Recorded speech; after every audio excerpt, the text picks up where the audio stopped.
당신이 찾던 무서운 이야기 고비의 TV.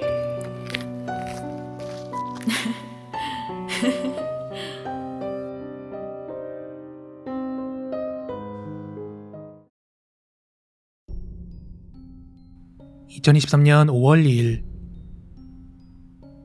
고비의 TV 공포라디오입니다.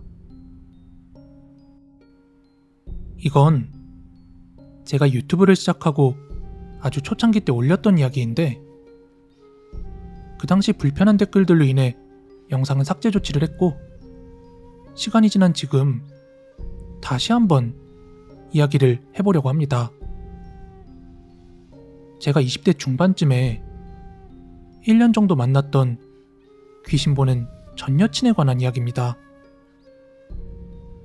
그 아이를 처음 만나게 된 건 고등학교 동창 녀석이 소개를 주선해줘서 만나게 됐습니다. 당시 제 동창이 늦가기 신입생으로 다른 대학 동기들이 다들 자기보다 4살에서 5살씩 막 어렸기 때문에 제가 소개받은 아이도 당시 21살인가 22살 정도로 되게 어렸었고, 그저 평범한 대학생으로 알고서 소개를 받았었죠.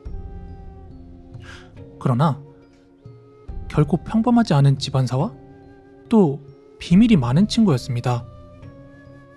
허나 연애를 하면서 모든 것을 다 숨길 수는 없는 노릇이었죠. 한 번은 둘이 만나기로 하고 제가 그 애가 산다는 아파트 밑으로 약속 시간보다 한 20분인가? 먼저 가 있던 적이 있었습니다. 그런데 제가 먼저 와 있다는 말에 얘가 깜짝 놀라고는 본인이 산다는 그 아파트 현관이 아니라 단지 밖에서 저한테 오는 거예요. 그러면서 자기가 일이 있어서 근처에 잠깐 나와 있다면서 둘러대더라고요. 하지만 그날은 본인도 앞으로 계속 이걸 숨길 수만은 없다고 판단이 들었는지 솔직하게 이야기를 시작하더라고요. 그게 어떤 내용이었냐면, 오빠, 나 사실 이 옆에 있는 보육원 생활관에서 생활을 하고 있어. 내가 6살, 7살 때 아버지가 돌아가시고 엄마도 나를 키울 여건이 안 돼서 어릴 때부터 보육원에서 자라왔다. 이렇게 사실을 이야기하더군요. 보육원에서 자란 아이들은 성인이 되고 나서도 일정 나이까지 거기 있는 생활관에서 생활이 가능하대요. 그래서 이제 대학교에 들어간 그 친구는 거기서 살고 있었고, 하지만 연애를 한 지 오래 안 된 저희 사이에서는 그걸 비밀로 하고 싶었던 거죠. 저는 처음 그 사실을 알고는 오히려 좀 감싸주고 싶고 그렇게 좀 보듬어주고 싶은 마음이 더 크게 생겼습니다. 아무튼 그 이후 얘랑 연애를 어느 정도 하고 나서 저는 나름대로 괜찮은 직장으로 이직을 하게 되었는데, 그때 월급이 좀 많이 높아지다 보니까 저는 부모님으로부터 독립선언을 하고 자취방을 구했습니다. 그리고 그 자취방은 당시 그 여자친구가 있던 보육원 근처로 방을 구하게 되었었죠. 하여 이제 퇴근 후에 또는 주말에는 매일같이 데이트하고 노는 일이 잦았습니다. 그러던 어느 하루였습니다. 그때가 주말이었던 걸로 기억이 나는데, 제 자취방에서 둘이 같이 놀다가 저녁도 해먹고 이제 자려고 침대에 누웠는데, 그 당시 저는 잘 때마다 무조건 노래? 아니면 그때는 제가 유튜브를 할 때가 아니었기 때문에 공포라디오 이런 거 검색해서 나오는 거 틀고 잤거든요.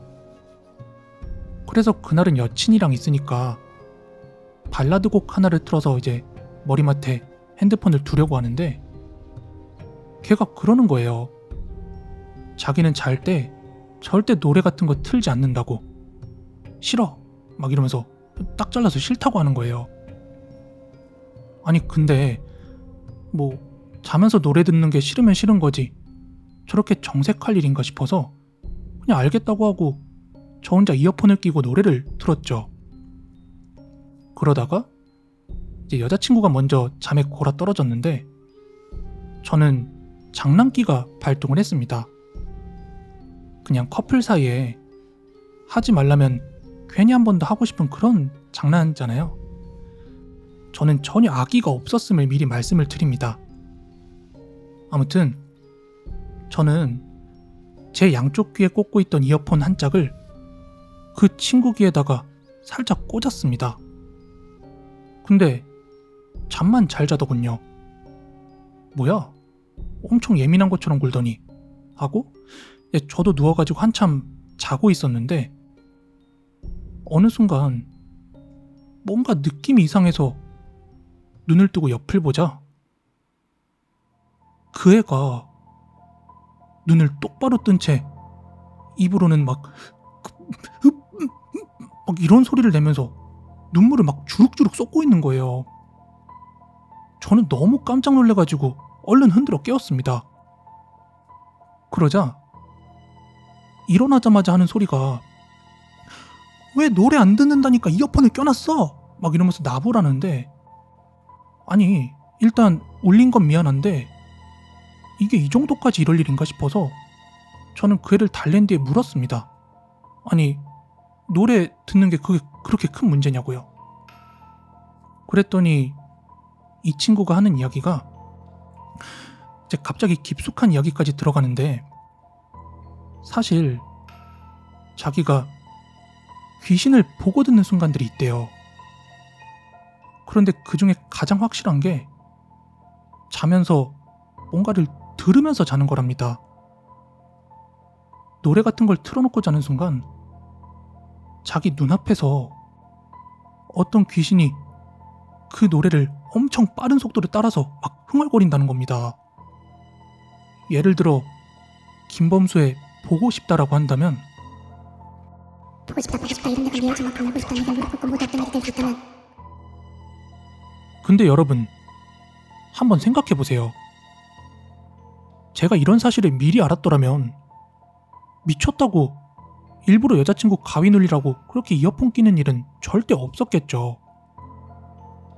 아무튼 그렇게 둘 다 잠이 깬 뒤에 다시 잠들 수가 없어서 이런저런 이야기를 하다 보니까 그 친구가 왜 그런 일을 겪을 수밖에 없는지 그 사실을 알게 되었는데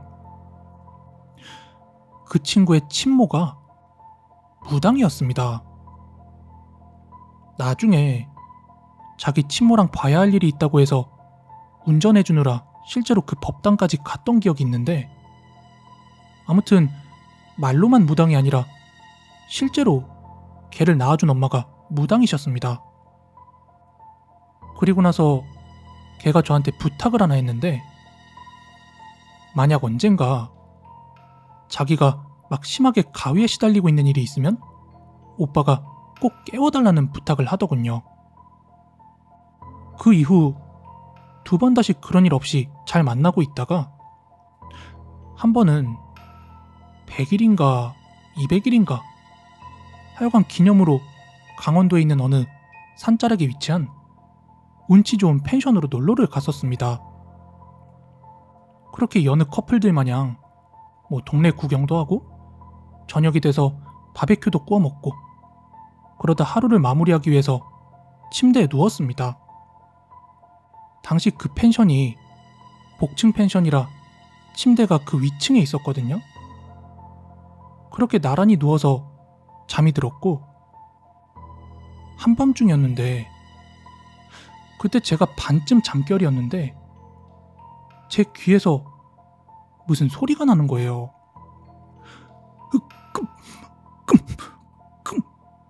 막 이런 소리가 나는데 그 소리에 저도 이제 서서히 의식이 돌아오기 시작하는데 그 소리는 점점 뚜렷해졌고 제가 뭐야? 하면서 눈을 뜨고 옆을 보자 그 애가 눈에 실핏줄이 막 다 터질 만큼 충혈이 돼서 막 끔 이러면서 울고 있는데 진짜 너무 시겁해가지고 바로 흔들어서 깨웠습니다. 그때 생각하면 아직도 좀 오싹한데 그 끔 하는 소리가 진짜 제가 아직도 선명히 기억이 나는 게 그 펜션이 복층이라 그랬잖아요. 그래서 저희가 누워있던 데가 그 천장이랑도 가까워서 그 소리가 약간 메아리 치듯 막 울렸거든요.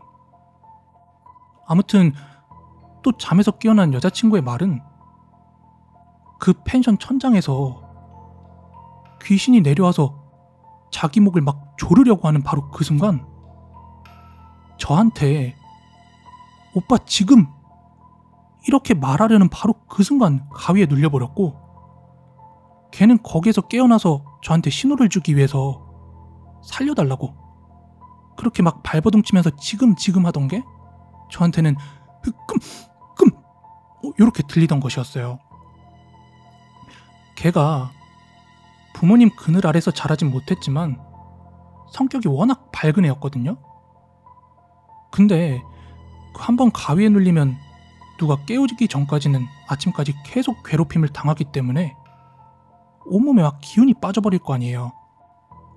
그래서 굉장히 밝고 해맑은 표정이었던 한편 항상 어두웠던 다크서클은 숨겨지지가 않더라고요. 그리고 이것과 비슷한 일이 여러 번 있었는데 이 두 가지 일이 가장 기억에 남고, 걔랑 저랑 헤어진 이유는 이런 심령적인 이유 때문은 아니었고요.